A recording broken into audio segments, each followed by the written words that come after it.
banyak kepada Bapak Ibu yang hari ini sudah menyempatkan waktu untuk dapat hadir di acara diseminasi saya mengenai budaya positif.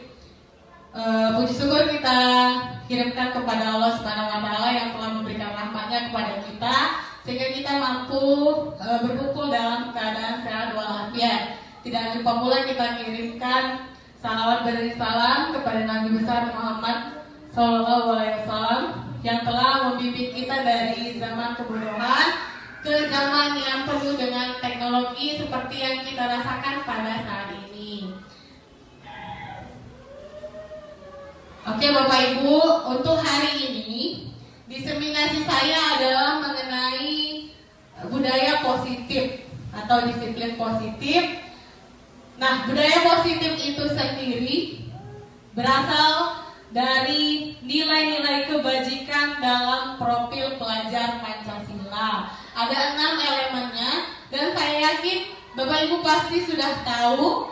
Ada beriman dan bertakwa, kemudian ada mandiri, ada kreatif, ada gotong royong, ada berkepentingan global, dan juga yang terakhir bernalar kritis. Nah, karena ada nilai-nilai kebajikan tersebut, cara mewujudkannya salah satunya adalah dengan budaya positif yang harus kita kembangkan di dalam sekolah. Kenapa ada budaya positif? Juga karena ada 5 kebutuhan dasar manusia. Yang pertama bertahan hidup, kasih sayang, dan penerimaan. Yang ketiga adalah penguasaan. Yang keempat kebebasan.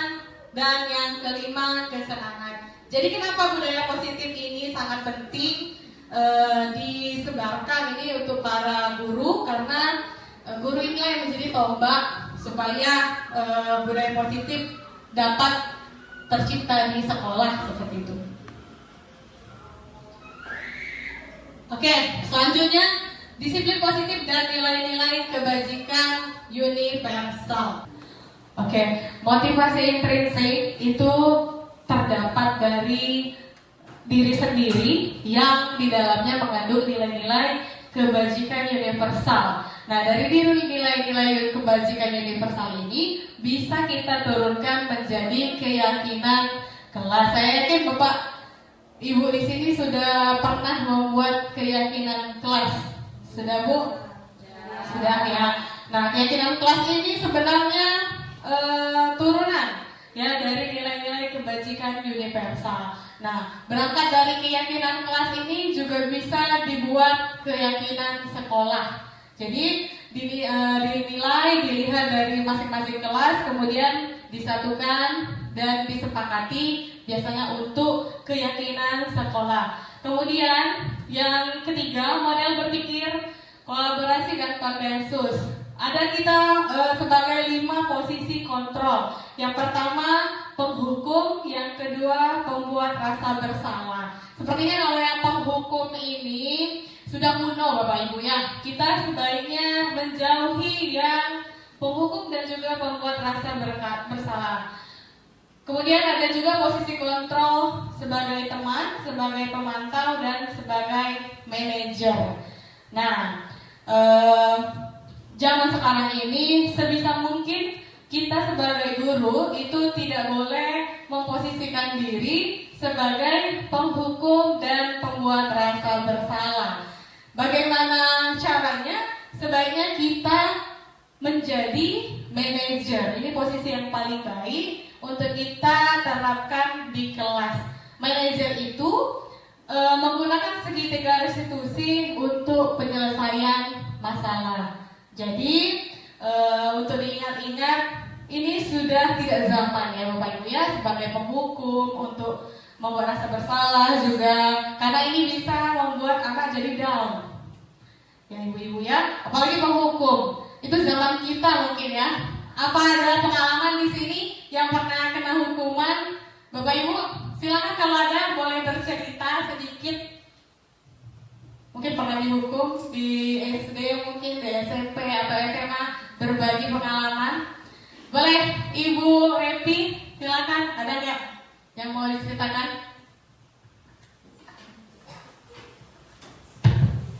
Oke, terima kasih Bu Elpa atas kesempatannya. Kalau pengalaman pernah dihukum, sepertinya pernah ketika SMP, Bu. Iya, waktu itu saya kesiangan, terlambat datang ke sekolah dan tidak ikut upacara. Nah, jadi ada salah satu bapak, kebetulan sekarang sudah meninggal bapaknya ya. Jadi almarhum menyuruh saya berdiri di bawah tiang bendera dan menghadap ke bendera selama lebih kurang kayaknya setengah jam. Seperti itu. Terima kasih. Oke, mungkin ada yang lain Bapak Ibu mau berbagi pengalaman ketika merasakan hukuman ya. Kalau di angkatan kita kayaknya biasa itu dihukumnya, tapi seharusnya tidak boleh Bapak Ibu ya. Boleh Ibu Geza? Terima kasih buat Ibu Elva. Saya kayaknya pernah merasakan dihukum. Pada saat itu, seingat saya itu waktu kelas 3 SD. Pada saat itu waktu materi perkalian. Nah, di sana saya belum hafal mengalihkan dari 1 sampai 10. Sehingga ada salah satu guru saya menghukum saya dengan menyuruh saya memberikan tangan kemudian dipukul sebanyak perkalian berapa saya tidak bisa, seperti itu. Nah itu, jadi luar biasa efeknya sampai sekarang. Bahkan ketika Ibu Geza dan Ibu Repi masuk usia mungkin mau 30 sekarang masih membekas. Bayangkan kalau kita juga masih melanjutkan hal seperti ini, ya ibu-ibu ya. Jadi sebagai guru dari kita dulu, ya kita sebaiknya jauhilah menghukum anak-anak. Karena berkaca dari diri kita sendiri, kita kena hukum saja kita ingat sampai sekarang. Mungkin wajah gurunya pun masih ingat, ya Bapak Ibu. Jadi itu tadi, kalau bisa kita harus berperan sebagai manajer. Di mana manajer itu menerapkan segitiga restitusi. Apakah baru mendengar sekarang segitiga restitusi, Bapak Ibu? Apakah sudah pernah mendengar? Ya, sekilas sudah ya Bapak Ibu ya. Nah, segitiga restitusi ini terbagi menjadi 3 tahap. Yang pertama menstabilkan identitas, yang kedua validasi kebutuhan, dan yang ketiga menanyakan keyakinan. Kalau saya boleh mengambil kesimpulan bahwa restitusi ini adalah jalan terbaik saat ini untuk kita bisa menghindari kita sebagai penghukum dan juga kita sebagai guru untuk membuat murid merasa bersalah. Nah, jadi segitiga restitusi ya, tidak hanya guru BK yang harus paham segitiga restitusi, karena di tingkat wali kelas ini juga harus paham dulu segitiga restitusi, apalagi guru BK seperti itu ya. Kemudian realitas kebutuhan kita berbeda ya. Kita ada 5 kebutuhan dasar manusia. Yang pertama penguasaan, kasih sayang dan rasa diterima, kesenangan dan kebebasan.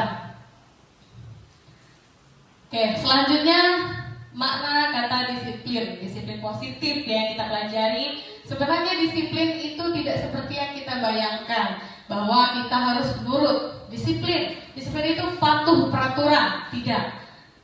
Kata awal disiplin itu adalah artinya belajar.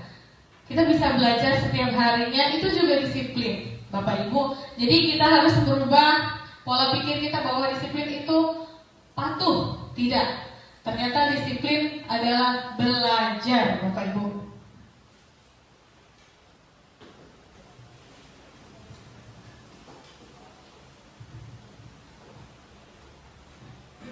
Untuk nilai kebajikan atau profil pelajar Pancasila, ini ada 6 dimensi.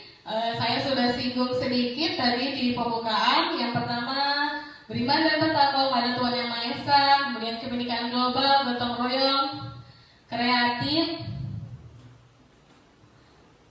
bernalar kritis, dan juga mandiri. Nilai-nilai yang bisa kita tuangkan di dalam keyakinan kelas. Ini juga sudah dijelaskan ada 6 dimensi atau elemen profil pelajar Pancasila.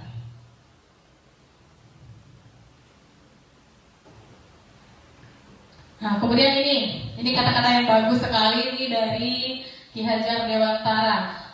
Merdeka itu artinya tidak hanya terlepas dari perintah, akan tetapi juga cakap memerintah diri sendiri. Jadi artinya jangan suka memerintah orang lain, banyak-banyak introspeksi diri sendiri.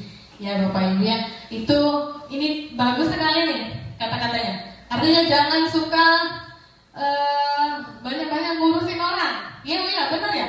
Artinya berkaca dulu di diri kita sendiri sebelum kita menilai orang lain. Tuh. Nah ini dijelaskan lagi restitusi yang saya jelaskan tadi sama saja. Restitusi ini adalah menciptakan kondisi supaya murid itu bisa belajar dari kesalahan yang dia perbuat. Jadi restitusi sekali lagi adalah jalan terbaik saat ini supaya guru tidak menghakimi, tidak menghardik, apalagi ibu-ibu. Ya, kalau ibu-ibu seperti kita, belum lagi restitusi mungkin ngomelnya udah panjang ya. Ngomel dulu anak-anaknya sudah sakit hati, baru restitusi salah juga ya. Jadi jauhi menghardik, menghukum, mengeluarkan kata-kata kasar kepada siswa. Nah, restitusi inilah salah satu atau jalan yang paling baik saat ini. Ya, Ibu Repi sudah sering ya restitusi ya. Ibu Cynthia saya rasa sudah sering juga restitusi karena kedua ini adalah guru BK. Kalau guru BK itu restitusi udah makanannya saya rasa ya. Kemudian, ada 9 ciri-ciri restitusi. Yang pertama, bukan untuk menebus kesalahan, tapi untuk belajar dari kesalahan. Ya, ibu-ibu. Jadi anak-anak itu kita buat apa sih hikmah dia melakukan kesalahan? Ya manusia pasti pernah berbuat kesalahan, semuanya, termasuk gurunya. Ya, jadi kita tidak menghakimi anak tersebut, tapi kita buat anak itu belajar dari kesalahan yang diperbuat. Yang kedua, memperbaiki hubungan. Karena apa? Kalau kita restitusi, bahasa yang kita pakai juga pasti bagus. Ke anak santun tetap.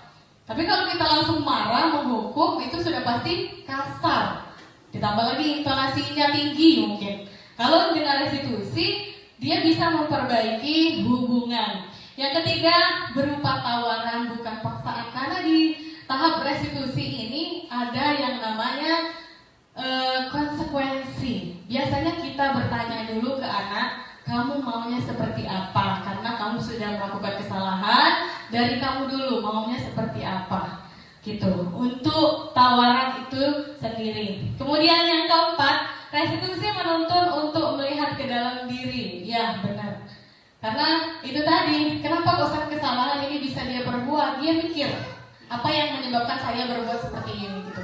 Kemudian restitusi mencari kebutuhan yang mendasari tindakan. Sama. Jadi kenapa dia berbuat seperti itu? Apa kebutuhannya kurang? Misalnya dia gini, dia keluar jam pelajaran. Terus kita tanya, nak kenapa keluar jam pelajaran? Oh, ini Bu, jamnya membosankan. Berarti apa? Kebutuhannya belum terpenuhi. Ujung-ujungnya gurunya juga yang harus berbenah. Kemudian restitusi adalah cara yang paling baik. Yes, benar. Kemudian 7, restitusi fokus pada karakter bukan tindakan. Benar, misalnya dia tidak piket, kita panggil, kita lakukan segitiga restitusi. Kita akan membentuk karakter di situ. Pasti itu, ya.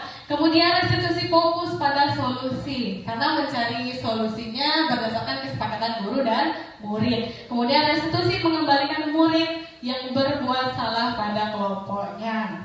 Itu tadi 9 ciri-ciri restitusi. Kemudian tentang keyakinan kelas. Oke, selama ini kita taunya kalau di SMP 21 peraturan kelas harus membuat PR, tidak membuat PR denda 5 buku.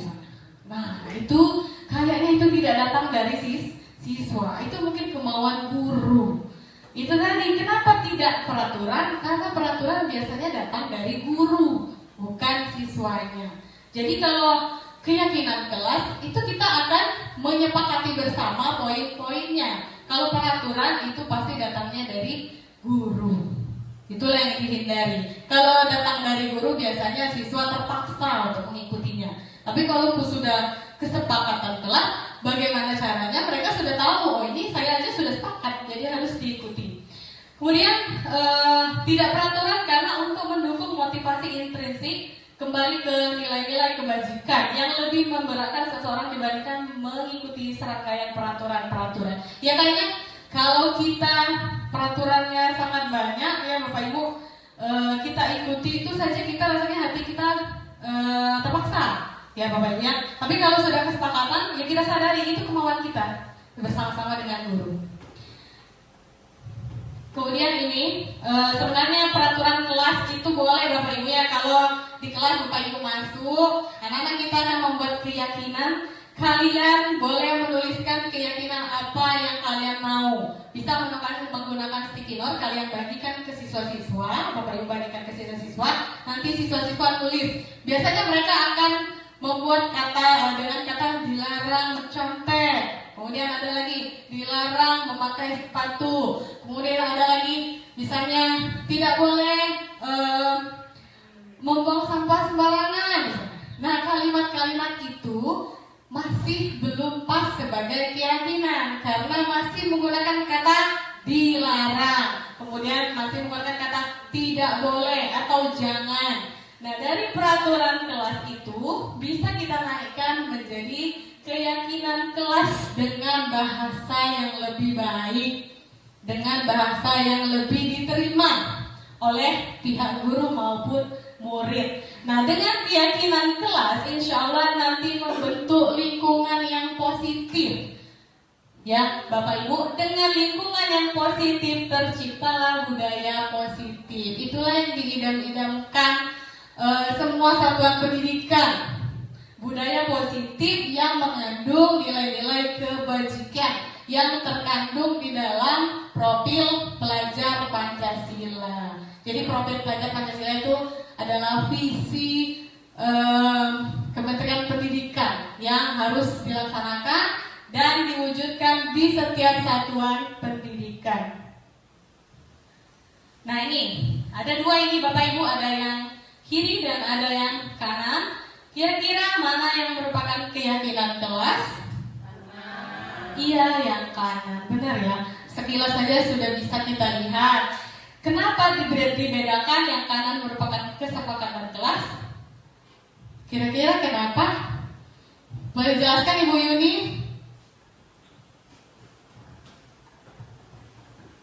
Baik Ibu, Assalamualaikum warahmatullahi wabarakatuh.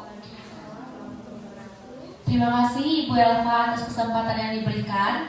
Menurut saya di bagian sebelah kanan itu merupakan keyakinan kelas, dan di sebelah kiri itu belum sepenuhnya keyakinan kelas, karena di sebelah kanan itu ada nilai-nilai kebajikan, saling menyayangi, semangat, kemudian peduli dengan teman-temannya, dan nilai-nilai itulah yang seharusnya memang diyakini di dalam kelas dan nantinya bisa membuat anak-anak kita itu secara tidak langsung, misalkan yang bertanggung jawab, nanti kalau bertanggung jawab pasti tidak membuat kegaduhan, kemudian meletakkan buku di tempatnya sesuai dengan keyakinan-keyakinan yang sudah disepakati di dalam kelas, seperti itu. Terima kasih. Sebelumnya saya tanya dulu Ibu Yuni, sudah buat keyakinan kelas di kelasnya? Sudah Ibu. Oke, sudah ada berapa poin Ibu Yuni? 8. Itu muncul dari siswa. Iya, bersama-sama dengan guru. Ya benar ya. Jadi Ibu Yuni sudah pas. Ini yang merupakan kesepakatan kelas atau keyakinan kelas. Karena apa? Ada nilai kebajikannya. Ini yang di stabilo, saling menyayangi, kemudian semangat dan juga peduli. Ya, kemudian ada lagi yang membuat kanan ini adalah kesepakatan kelas. Kami guru dan murid. Artinya apa? Mereka datang dari dua arah, tidak satu arah. Kalau kita hanya kami guru, berarti itu perintah. Tapi ini sudah kami guru dan murid. Artinya sudah sepakat antara kedua pihak. Gitu ya Bapak Ibu ya. Kemudian ini contoh peraturan dan keyakinan kelas. Kayaknya kalau kita baca peraturan nggak enak kita ya. Selalu kembalikan buku ke tempatnya. Langsung bikin saja tanggung jawab. Dengan satu kata itu, kayaknya semua aspek bisa. dipenuhi. Ya, jadi tidak perlu selalu kembalikan buku ke tempatnya. Perlu kita taruh tanggung jawab saja sudah mewakili. Kemudian dilarang mengganggu orang lain, apalagi yang menggunakan kata dilarang ini. Ya, dilarang itu kayaknya mengikat sekali peraturannya. Nah, kita bisa ganti dengan menghormati orang lain. Orang lain di sini bisa teman, bisa guru, banyak, bisa warga sekolah. Kemudian hadir di sekolah 15 menit sebelum pelajaran dimulai. Ini juga bisa kita ganti menghormati orang lain dan komitmen. Ya Bapak Ibu. Kemudian dilarang melakukan kekerasan. Kita ganti dengan menghormati orang lain atau keselamatan. Bisa. Kemudian dilarang menggunakan narkoba. Kita ganti dengan kesehatan. Kalau dengan kesehatan sebenarnya tidak hanya narkoba, yang lain juga bisa. Mereka tidak merokok misalnya. Banyak. Kemudian bergantian atau menunggu giliran atau antri. Kita bisa bersabar atau menghormati orang lain. Diganti kalimatnya. Kemudian gunakan masker, itu juga bisa memakai kesehatan dan keselamatan. Dan jangan berlari keras, itu bisa keselamatan dan keamanan. Jadi saya simpulkan kembali bahwa ada kalimat-kalimat yang memang harus diperhalus supaya diterima dengan baik oleh siswa. Apalagi siswa kita SMP. Orang-orangnya masih labil. Kayaknya kalau baca yang peraturan yang mengikat itu tambah jadi dia, tambah jadi mau bikin ulang. Karena apa? Masa-masa SMP lagi labil-labilnya. Ya Bapak Ibu, jadi gimana kita caranya membuat siswa ini jadi teman kita yang kita ajak dengan kata-kata yang lebih halus supaya nanti bisa diikuti oleh para siswa.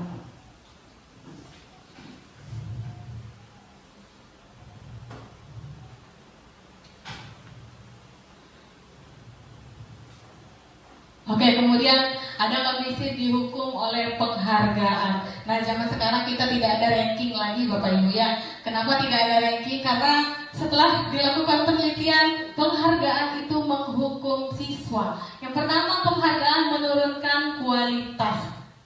Kira-kira ada yang bisa dijelaskan ini? Penghargaan menurunkan kualitas gimana ini? Boleh Ibu Felizi bisa? Boleh, ya Bapak. Pendapatnya gimana? Baik, terima kasih Bu Elva atas kesempatannya. Mungkin di sini maksud dari penghargaan menurunkan kualitas, misalnya si A mendapat juara 1, kemudian ada yang si B tidak dapat juara misalnya.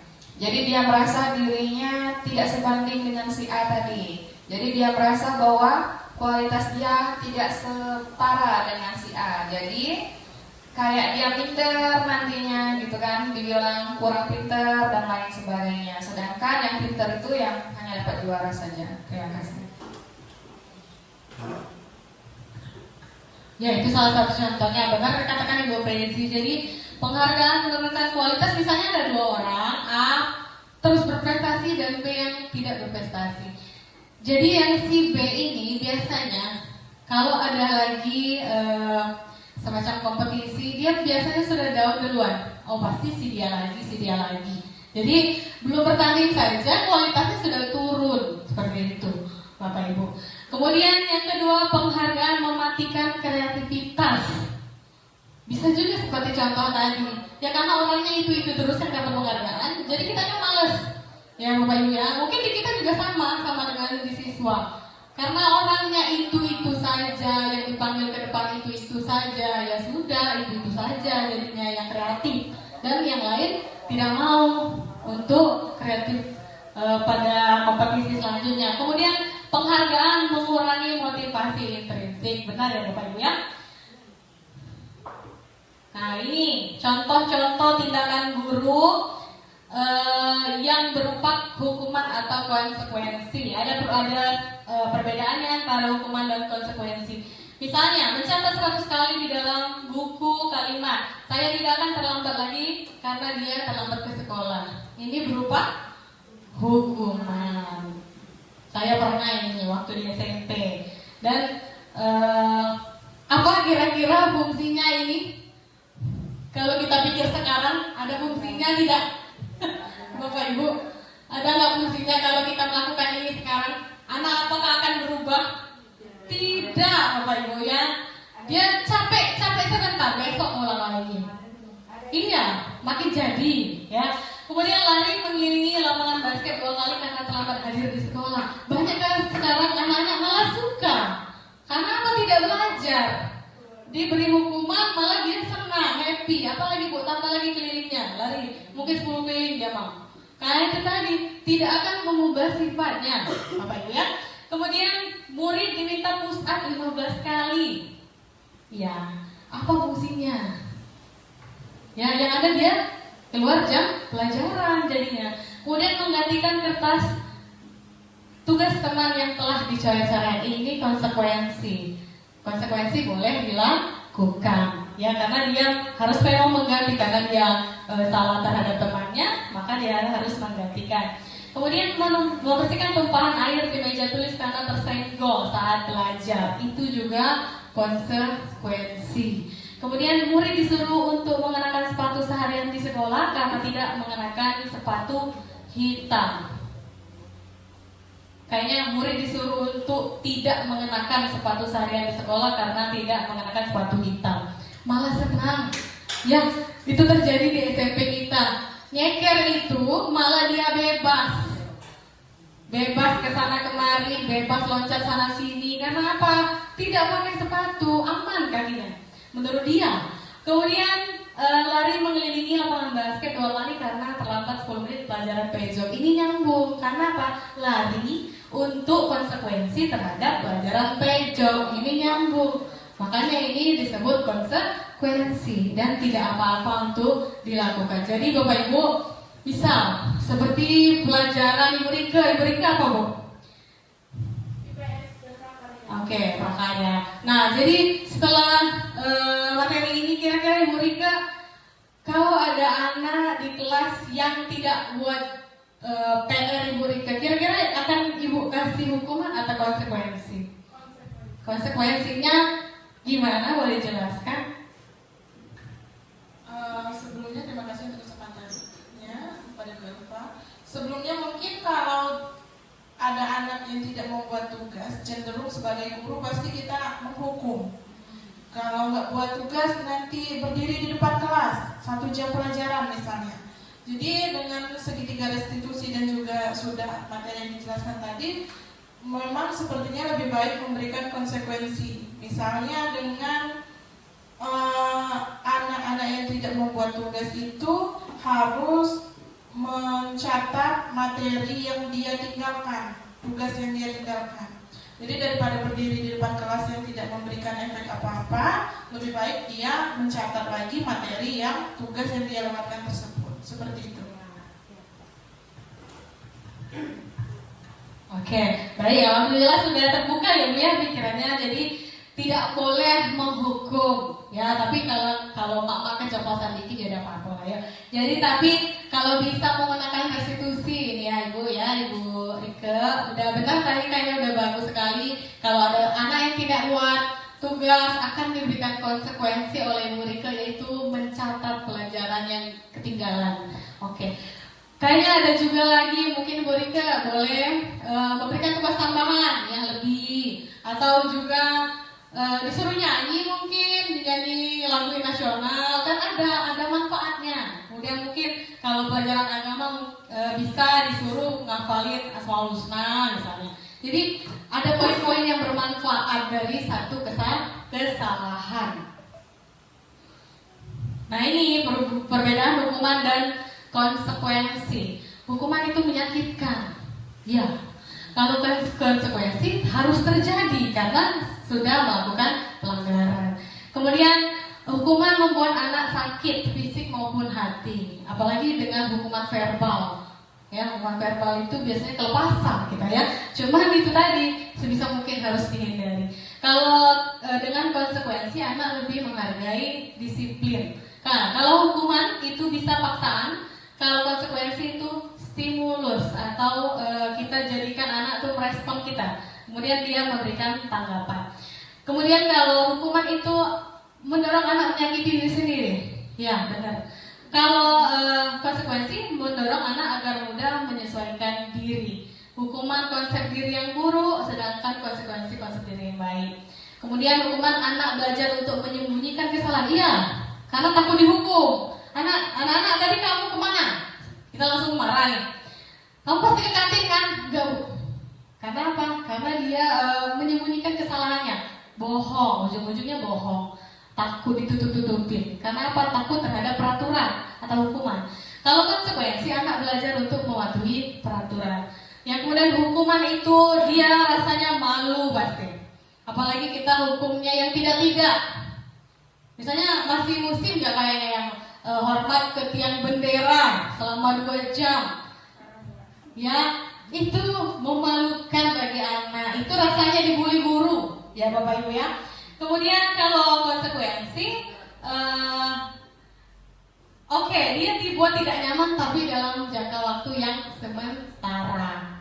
Jadi perbedaannya sangat besar sekali antara hukuman dan konsekuensi. Nah, ini harus dimulai di jenjang kelas dulu.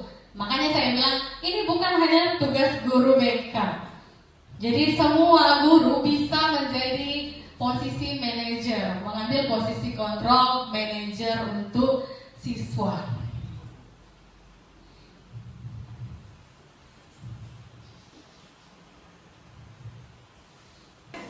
Oke Bapak Ibu ya, sebelum kita lanjut, kita ice breaking dulu. Saya harap bisa berjoget bersama dulu nih, supaya nggak kaku kita.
Oke, terima kasih Bapak Ibu sudah bergerak bersama.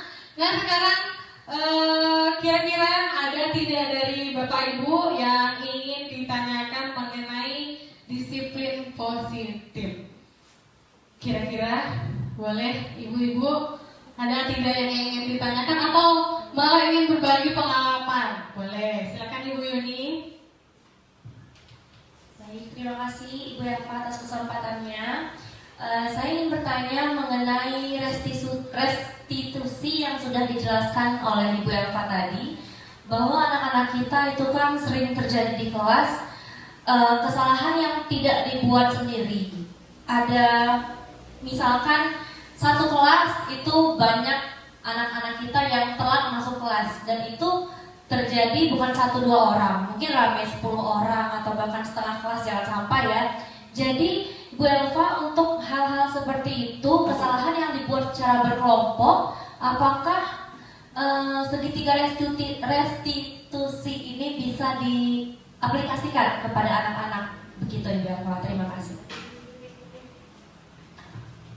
Oke, baik, terima kasih pertanyaannya untuk Ibu Yunida. Pertanyaan yang baik sekali. Kira-kira ada pertanyaan lain Bapak Ibu sebelum saya menjawab pertanyaan dari Ibu Yunida? Tidak ada? Belum? Oke, nggak mau dipikirkan dulu. Baik Ibu Yunida, tadi bertanya apakah segitiga restitusi ini bisa kita terapkan di siswa yang melakukan pelanggaran lebih dari satu. Oke, kita kembalikan lagi ke restitusi sebentar Bapak Ibu.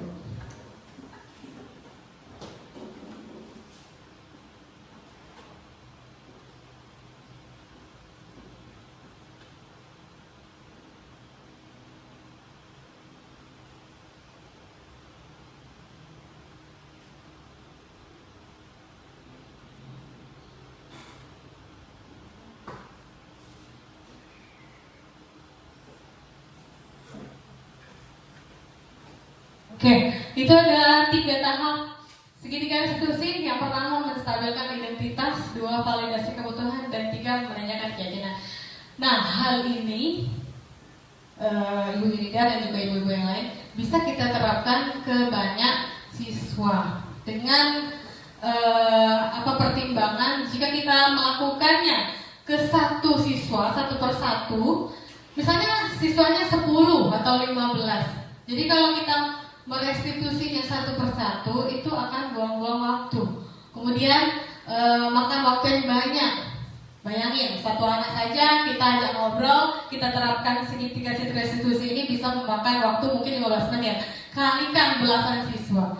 Nah ini kan tidak mungkin. Jadi kita bisa terapkan 3 tahap ini ke banyak siswa sekaligus. Ya, Bapak Ibu. Dan kemudian bagaimana tahapan yang sama? Yang pertama menstabilkan identitas. Menstabilkan identitas ini bisa kita gunakan kalimat-kalimat seperti misalnya kamu tidak sendiri, kesalahan yang kamu perbuat itu mungkin juga pernah dilakukan orang lain, bahkan ibu pun pernah berbuat salah.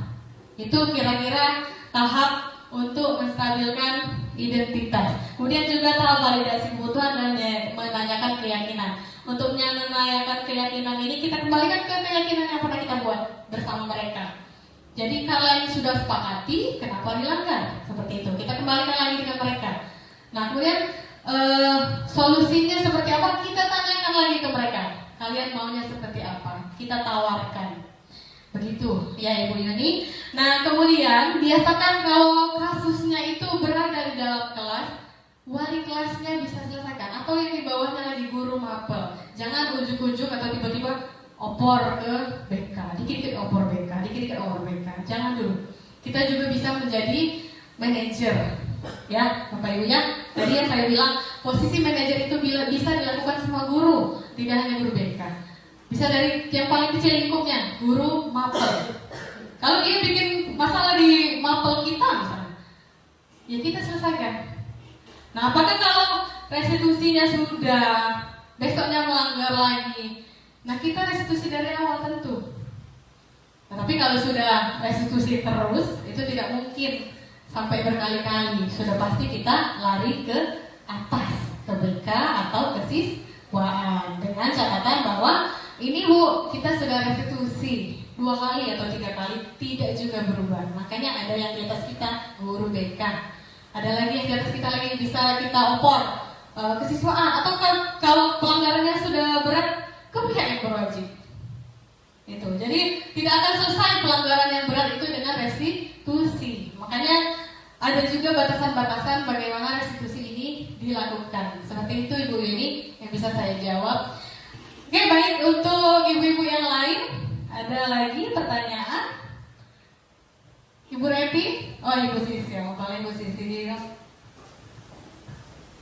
Baik, terima kasih kesempatannya. Begini Ibu Elva, kebetulan saya kan salah satu wali kelas 7 ya. Jadi kita menghadapi peralihan dari jenjang SD ke SMP. Hal uniknya adalah saat membuat keyakinan kelas, seperti biasa saya membagikan sticky sticky note untuk mereka menuliskan keyakinan kelas.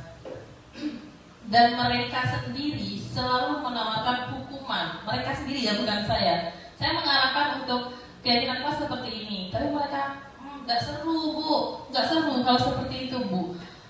Alfakan saja bu kalau kami melanggar ini. Setelah dijelaskan masih juga berlanjut sampai detik ini pelajaran, dan mereka juga ketika melakukan kesalahan seperti menghancurkan atau merusak fasilitas kelas, mereka selalu menawarkan hukuman. Mereka sendiri selalu menawarkan hukuman.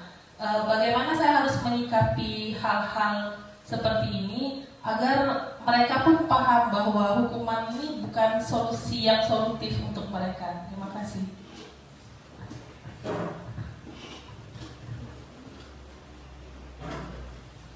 Oke, baik, Ibu Sisi boleh contohkan kira-kira hukumannya seperti apa yang diajukan anak-anak? Misalnya kalau tidak piket, alfakan saja bu. Nah, itu sebenarnya itu sangat bertentangan sekali dengan budaya positif. Jadi Ibu Sisil sebagai wali kelas boleh nanti diberikan poin-poin ya dari yang Ibu Sisil tawarkan. Ya, kalau dari anak seperti itu Ibu Sisil bukakan ya pikirannya bahwa yang ditawarkan oleh anak itu salah, itu merupakan hukuman. Kalau hukuman sekarang tidak boleh dilakukan. Ya, Bapak Ibu ya, kalau konsekuensi masih boleh. Jadi Bu Sisil boleh tawarkan misalnya konsekuensinya, mungkin boleh dicatat di papan tulis, nanti kan dibaca bersama, nanti bisa disepakati dengan anak-anak. Jadi tidak boleh hukuman karena bisa membuli anak tersebut, ya Ibu Sisil ya. Hukuman tadi bersifat paksaan, membuli anak itu, kemudian mematikan kreativitasnya selanjutnya. Ya, jadi kita sebagai guru harus bisa menjadi teman tentu saja dengan batasan yang kita kasih tawaran-tawaran supaya kelas kita kondusif. Kalau Ibu Sisil ikuti itu luar biasa dampaknya nanti. Nah, sudah mulai hilang. Saya kebetulan mengajar kelas 7 dan kelas 8. Saya lihat di kelas-kelas sudah mulai hilang loh. Misalnya tidak buat PR, denda buku 5. Sudah hilang ya dendanya. Nah, kalimatnya sudah diperhalus. Harus membuat PR tepat waktu. Nah, itu kan lebih baik. Masalah konsekuensinya tidak perlu ditulis di keyakinan itu. Ya, Ibu Sisil ya. Jadi kita cukup menuliskan kalimat yang baik-baik saja, yang bagus-bagus saja. Masalah konsekuensinya bisa secara langsung atau kita sepakati bersama dulu. Ya, Ibu Sisil, gimana? Sudah cukup jelas, Ibu? Iya, terima kasih Ibu Sisil. Ada pertanyaan lagi, Ibu? Ibu Repi? Iya, Ibu Repi guru BK ya, silakan. Terima kasih Bu atas kesempatannya. Jadi yang ingin saya tanyakan ini masih mengenai konsekuensi. Kayaknya tadi kalau konsekuensi di dalam kelas ya, untuk wali kelas atau guru mapel itu sudah dipahami gitu ya. Cuman untuk ke layanan BK atau ke ruang BK gitu ya. Nah, apakah konsekuensi ini bisa diterapkan juga? Terutama kami itu banyak menerima kasus anak berkelahi gitu. Biasanya ada sih ya, kami kasih surat perjanjian, tapi nyatanya memang sering dilanggar lagi, dilanggar. Itu mungkin bisa kasih pemahaman kepada kami Bu. Terima kasih. Ya, terima kasih Bu Repi ya. Jadi pertanyaannya, apakah konsekuensi ini bisa diterapkan di tingkat BK? Tentu saja bisa ya Bu Repi. Jadi kalau di kelas tadi sudah saya contohkan. Kalau BK misalnya ada anak-anak yang sudah dilarikan ke BK, konsekuensi sederhananya bisa seperti ini. Misalnya dia melakukan bully dalam kata-kata. Jadi, nah sudah Ibu Repi lakukan restitusi, konsekuensinya adalah kamu harus membuat poster misalnya anti bully. Bisa kamu tempelkan di kelas kamu sendiri atau di beberapa kelas atas kesalahan yang kamu perbuat. Atau kalau kesalahannya sudah agak tinggi dikit, jadi bisa Ibu Repi berikan konsekuensi harus memanggil orang tua untuk berbicara hati ke hati bilangnya. Jadi bukan untuk hukum verbal dan mungkin orang tuanya ikut juga menghukum, tidak, tapi untuk berbicara dari hati ke hati. Ya, jadi itu lebih masuk ya daripada dihukum anaknya sehingga nanti lebih keras nanti ujung-ujungnya. Ya, berarti itu mungkin 2 contoh yang bisa saya berikan untuk layanan BK. Gimana Ibu Revi? Terima kasih Ibu Revi. Dan juga ibu-ibu yang lain, saya mohon sekali hari ini semoga apa yang saya sampaikan dapat memberikan manfaat dan mungkin juga bisa disebarkan ke guru-guru yang tidak hadir pada hari ini. Jadi kita bisa melaksanakan budaya positif ini di keseluruhan guru, Bapak Ibu ya. Untuk pertemuan kali ini karena sudah tidak ada lagi yang ingin bertanya atau menanggapi, saya ucapkan banyak terima kasih. Nanti PowerPoint-nya akan saya bagikan. Siapa tahu ingin juga membuat diseminasi kecil atau diseminasi besar terhadap guru mapel atau guru dalam ruang lingkup yang lebih besar, boleh nanti saya akan berikan PowerPoint-nya. Untuk hari ini, oke Bapak Ibu, sebelum saya tutup diseminasi saya mengenai budaya positif, saya ingin sedikit merefleksi bagaimana perasaan ibu-ibu sekalian yang telah mengikuti diseminasi ini. Boleh Ibu Geza bantu? Ya, terima kasih buat Ibu Elva. Perasaan saya setelah mengikuti materi hari ini sudah mulai terbuka mengenai disiplin positif, apa itu kesepakatan kelas, perbedaan antara kesepakatan kelas dan keyakinan kelas, kemudian tentang menghukum dan konsekuensi yang sebaiknya harus kita rubah karena zaman sekarang anak-anak sepertinya sudah tidak bisa lagi dihukum karena tidak akan berdampak positif pada peserta didik.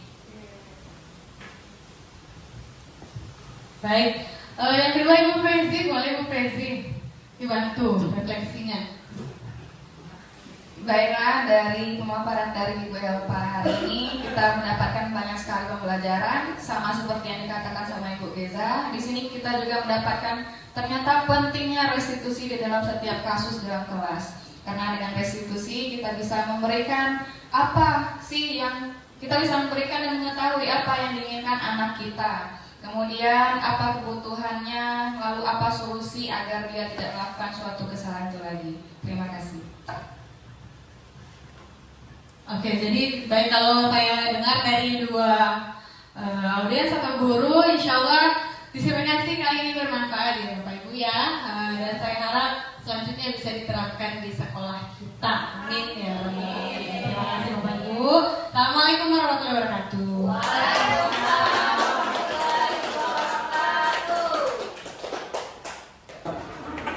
Oke, assalamualaikum warahmatullahi wabarakatuh.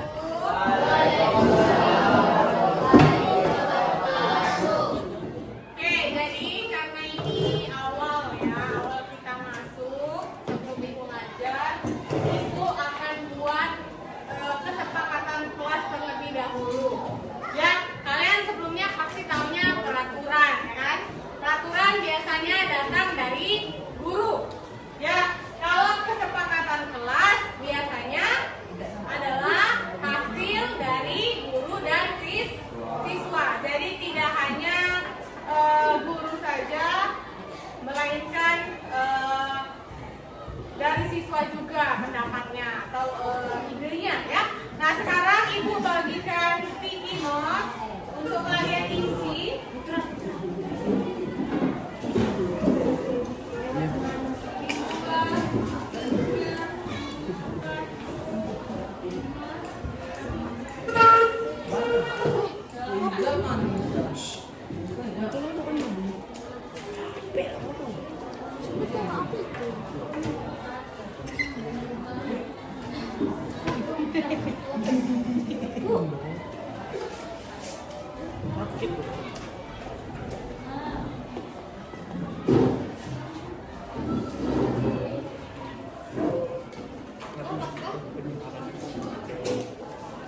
Ya, silakan diisi.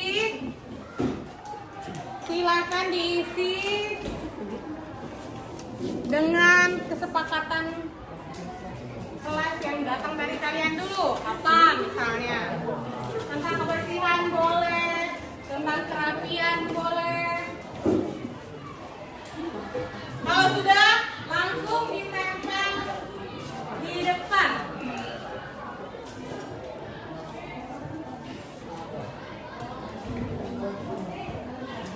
Ya, kesepakatan kelas.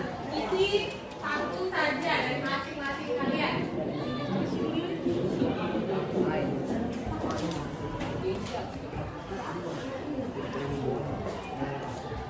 Silakan.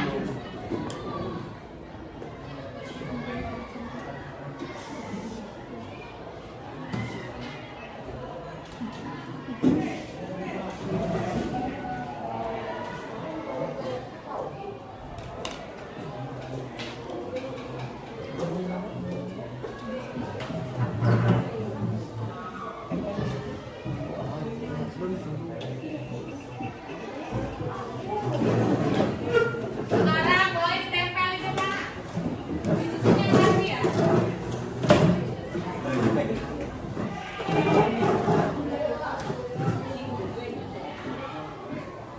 Kenapa tadi? Tempel. Apa?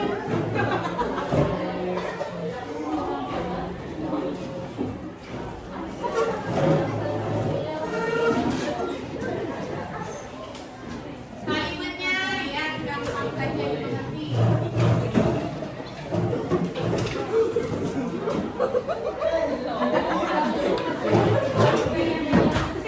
Kalau sudah boleh kembali ke depannya masing-masing.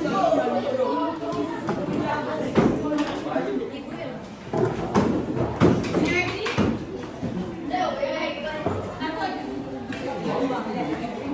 satu saja. Jangan, satu saja. Yang ini paling spesial. Yang paling samping lah. Yang agak merah gini. Yang merahnya. Sudah? Sudah semua? Eki belum ya? Silakan lagi. Kamera buat apa? Ibu masih nunggu yang Eki.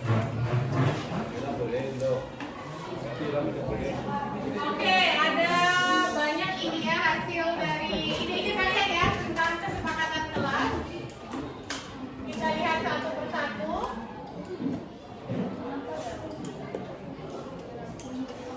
Yang ini sama, menjaga kebersihan, menjaga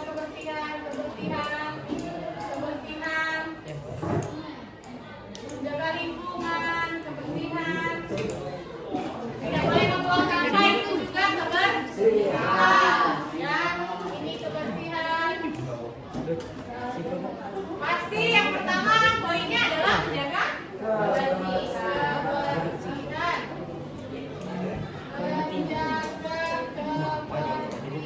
Yang kedua, jangan berkelahi, menghormati kawan, menghormati teman dan guru,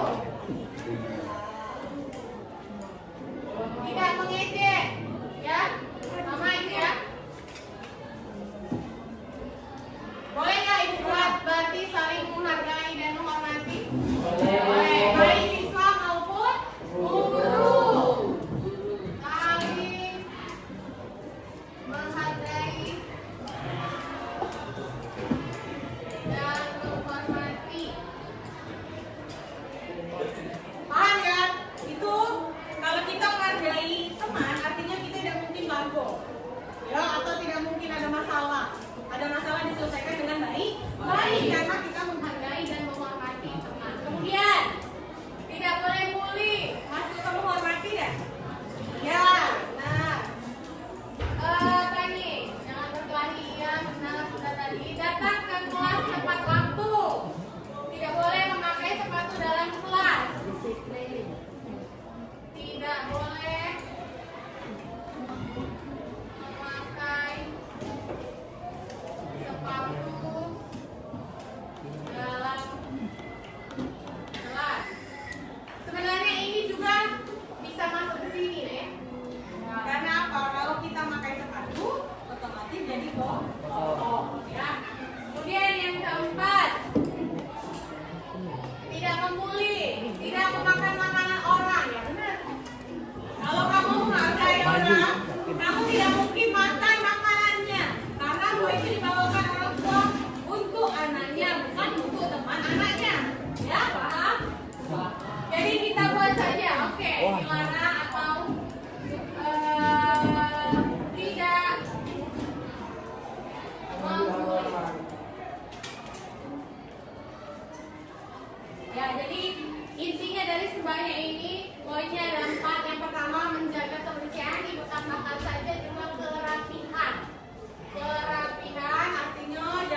contoh yang dikeluarkan.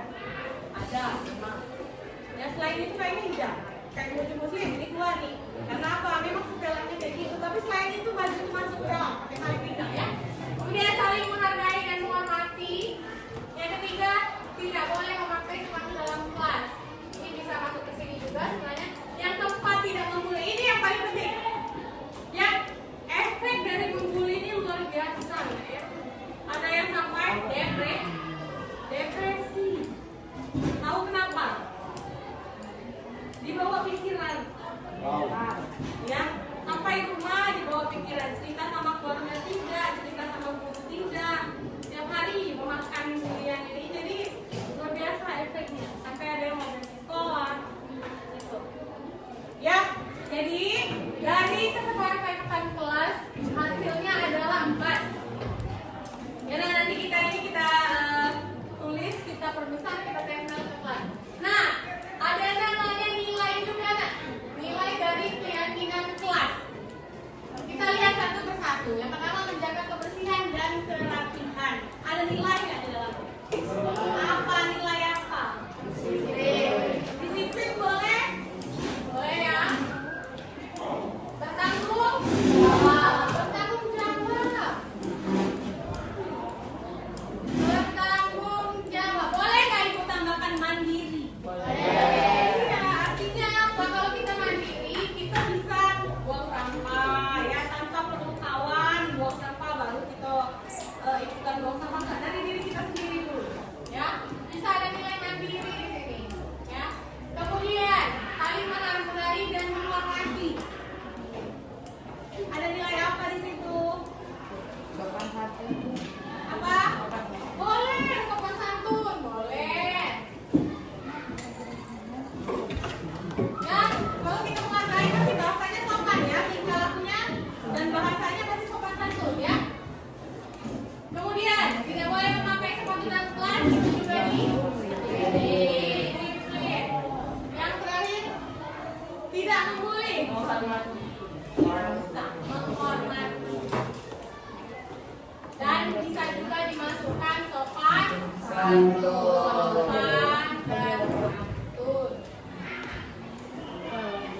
Ya, jadi intinya kesepakatan kelas ini adalah 2 arah ya, sepakat antara guru dan siswa. Karena sudah sepakat antara guru dan siswa, baiknya dipatuhi. Kira-kira kalau dilanggar, konsekuensinya seperti apa? Oke, misalnya ya, menjaga kebersihan dan kerapihan. Andai kata tidak rapi dan tidak bersih, maka konsekuensinya harus mengumpulkan sampah. Boleh, apa lagi? Kebersihan ya. Jadi konsekuensi itu muncul karena kalian melanggar kesepakatan bersama. Kalau sudah dilanggar, otomatis ada konsekuensi. Konsekuensi itu yang baik. Ya, jadi kalau misalnya kelas tidak bersih, ya kita bersihkan. Ya. Kemudian, jika kita tidak menghargai teman, maunya kalian seperti apa? Yuk, pendapatnya. Gimana? Jika kita tidak menghargai teman, misalnya kalian nih 1A dan 2B, boleh nggak nanti ibu kasih konsekuensi? Boleh ya, karena kita sadar kita sudah melakukan pelanggaran atau kesalahan ya, tidak sesuai dengan kesepakatan. Boleh nanti ibu kasih tugas mungkin, atau kalian harus menghafal mungkin ya. Nanti mungkin selanjutnya akan dibicarakan ya. Seperti itu nak ya. Jadi ada konsekuensi yang harus kalian lakukan supaya apa nak? Supaya kesepakatannya dipatuhi terus. Kalau nggak ada konsekuensi nanti nggak dipatuhi kesepakatannya. Ya. Baik, ada yang mau ditanyakan soal kesepakatan kelas? Tidak ada? Sudah paham? Nggak perlu dihafalkan lah ya. Jadi sebelum melakukan apa-apa tuh sudah tahu, oh ini sesuai nggak sama kesepakatan atau enggak. Kalau tidak sesuai kesepakatan kelas, baik dia tidak dilakukan. Ya? Oke, untuk pertemuan perhatiannya. Ibu akhiri, Assalamualaikum warahmatullahi wabarakatuh. Waalaikumsalam